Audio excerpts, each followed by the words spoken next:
बहुत समय पहले की बात है। भारत के एक घने और विशाल जंगल में सैकड़ों प्रकार के जंगली जानवर रहते थे।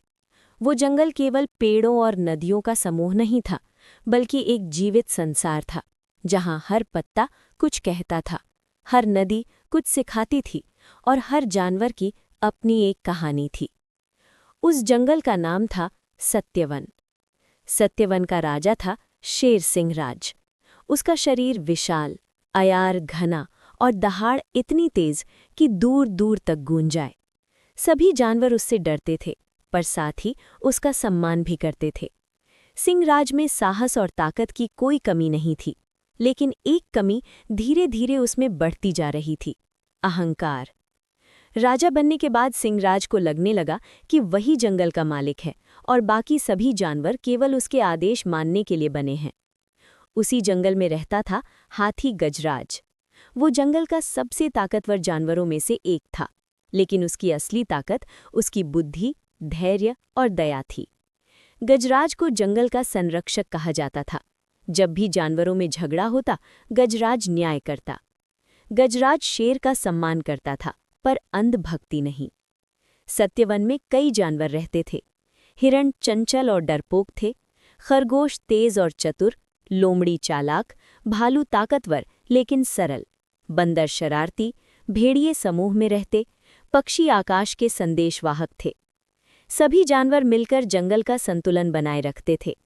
शुरुआत में सिंहराज एक अच्छा राजा था। वो नियम बनाता, कमजोरों की रक्षा करता और जंगल में शांति बनाए रखता।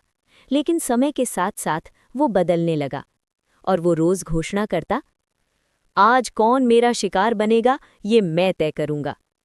हिरण डर से कांपने लगे, खरगोश अपने बिलों में छिपने लगे, पक्षियों ने घोंसले बदलने शुरू कर दिए।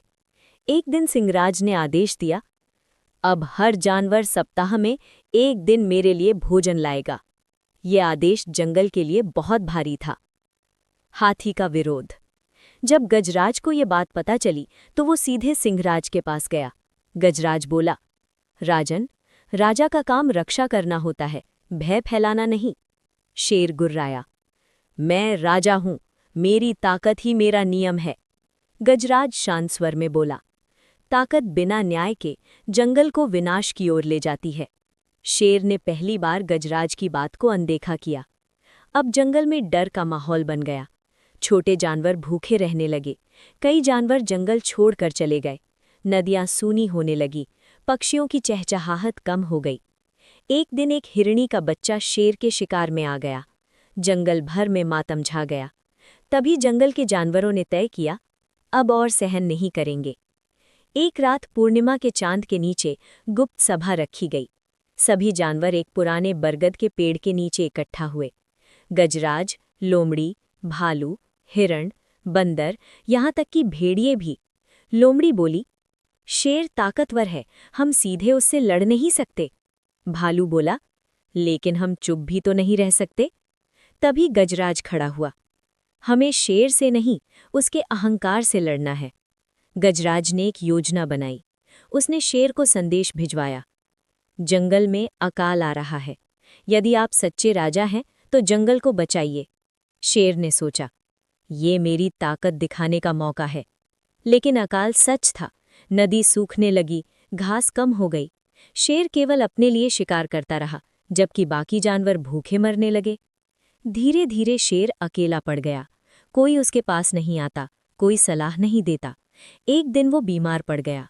उस समय गजराज उसके पास आया। गजराज बोला, राजन, जंगल अकेले से नहीं चलता। शेर की आंखों में पहली बार पश्चाताप दिखाई दिया। शेर ने धीमे स्वर में कहा, मैंने अपनी ताकत को ही सब कुछ समझ लिया। गजराज बोला, सच्चा राजा वही है जो कमजोरों को ताकत दे। शेर ने सभी जानवरों से माफी मांगी और जंगल में नए नियम बनाए। शेर बोला, अब शिकार सीमित होगा, बीमार और कमजोर जानवरों की रक्षा होगी, सभी फैसले सभा में होंगे। शेर राजा रहा, लेकिन अब न्याय के साथ। गजराज सलाहकार बना। कहानी की सीख। इस कहानी से हमें ये सीख मिलती है कि ताकत से बड़ा न्याय होता है, अहंकार सबसे बड़ा शत्रु है, सच्चा नेतृत्व सेवा से बनता है, सभी का सम्मान करने से ही संतुलन बनता है।